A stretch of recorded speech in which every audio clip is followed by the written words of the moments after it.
കണ്ടിട്ട് ഏകദേശം 1 കോടി ആ ഒരു റേഞ്ച് വരും. അപ്പോൾ ഞാൻ എപ്പോഴും ചെയ്യാറുള്ളത് എന്താണെന്ന് വെച്ച് കഴിഞ്ഞാൽ ഓപ്ഷനിൽ പോയിട്ട് സെർച്ച് കാസിൽ പോയിട്ട് നമ്മളുടെ 25,000 രൂപ നമ്മുടെ ഉണ്ട് ഡോളേഴ്സ്. ഞാൻ ഒരു 20 ഫിക്സ് ചെയ്തു. എല്ലാ മോഡൽസും നമുക്ക് വേണമെങ്കിൽ കൊടുക്കാം. എന്നിട്ട് നമ്മൾ കൺഫേം നോക്കി കഴിഞ്ഞാൽ ആ ലിസ്റ്റിലുള്ള കാഴ്സൊക്കെ വരും.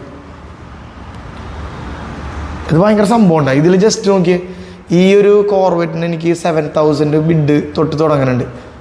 പിന്നെ മിസ്റ്റുബിഷിക്ക് 16 ബിഡ് ഉണ്ട്. 4,000 നിസാൻ GTR കിട്ടും നമുക്ക്. വേണ്ട ഫെയർ ലേഡി GTR അല്ല, ഫെയർ ലേഡി. അങ്ങനെ കാസിൻ്റെ നമുക്ക് പ്രൈസ് നോക്കിയിട്ട് നമുക്ക് പറ്റാവുന്ന പൈസയിൽ നമുക്ക് ബിഡ് ചെയ്യാമെന്നാണ്. അപ്പോൾ ഞാൻ കൂടുതലും ആഗ്രഹിക്കണത് ഇതുപോലത്തെ ഒരു ഇതെടുക്കാനാണ്. അപ്പോൾ ഞാൻ ഇതിൻ്റെ അകത്ത് എനിക്ക് ഇഷ്ടപ്പെട്ടൊരു കാർ ഞാൻ പെട്ടെന്ന് നോക്കട്ടെ. എനിക്കൊരു BMW M3 എടുക്കണമെന്നൊരു ആഗ്രഹം ഉണ്ടായി. അതിനായിട്ട് നമ്മൾ ചെയ്യേണ്ടത് സെർച്ചിൽ പോവുക.